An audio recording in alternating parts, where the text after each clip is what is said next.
President Biden travels to Florida today to deliver remarks highlighting efforts by Democrats to safeguard abortion access and casting former President Donald Trump as a threat to reproductive rights. The president will forcefully advocate for reproductive freedom and call out Donald Trump's abortion bans, as he's been doing since Roe was overturned, according to a campaign spokesman.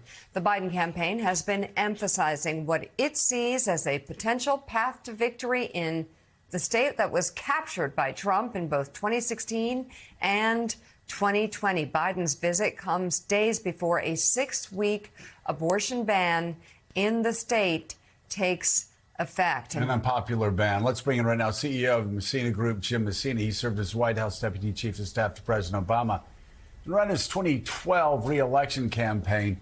You know, Jim, it's very easy to look at Florida and say it's out of reach. If you look at all the Republicans that have moved to the state, look at the Trump country. Rolls, the numbers have really gone up. That being said, we always have to remember Andy Beshear won the state of Kentucky. A pro-choice referendum won the state of Kentucky. Andy Beshear won, I think, in part because of an extraordinary ad of a young woman who was raped and was forced to carry her child to term. I'm curious what your thoughts are about Joe Biden going to Florida. Is he wasting his time? No, I don't think so. And in part, I will never try to lecture Joe Scarborough about Florida, but, when you look at it, it really is about a national issue. And he's driving this across the country. Barnacle and I were just talking backstage about this is the issue that Joe Biden needs to continue to drive down and tell the kind of stories that Beshear told. Have those people out with him talking about why this is so important. And that will drive these numbers across the battleground states. When you look at the contrast, when you run campaigns, you want contrasts.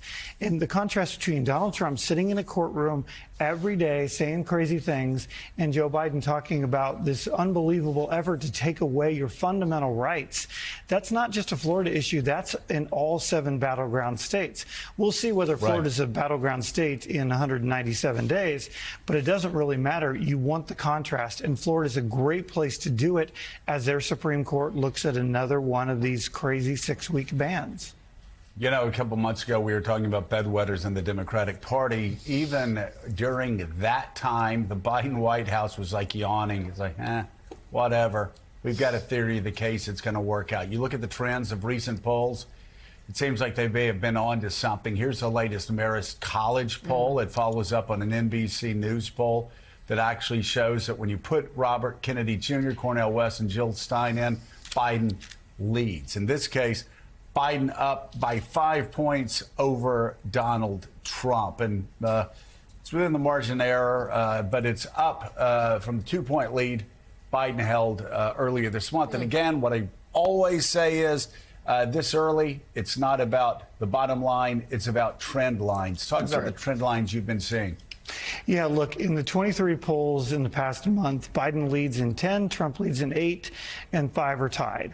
When you go to D.C., you think that there's panic in the streets of D.C. because Democrats are like, oh, my God, the polls are terrible.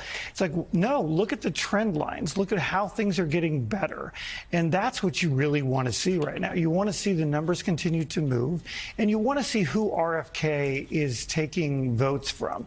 Because when you look at the models, the thing you can't figure out, why I don't really trust the polls, is who the third party's taken votes from. And to Joe's point, now it looks like he's taken more votes from Trump, which makes sense. It's unlikely that Democrats are going to want to vote for an anti-choice, anti-vaxxer in the middle of this. It makes sense that there would be more Trump voters that would look at RFK than Biden voters. But those are the trend lines we're going to be watching for the next 198 days. Hey everyone, MSNBC has a new and improved app. You'll get real-time alerts and analysis, live blogs, in-depth essays, video highlights, and the best 2024 election coverage. Download the new MSNBC app. Here's how to do it. You tap on the App Store on your phone. You hit search on the bottom right corner. You type in MSNBC. You click on the MSNBC app. You click on Get or the cloud icon and enjoy it.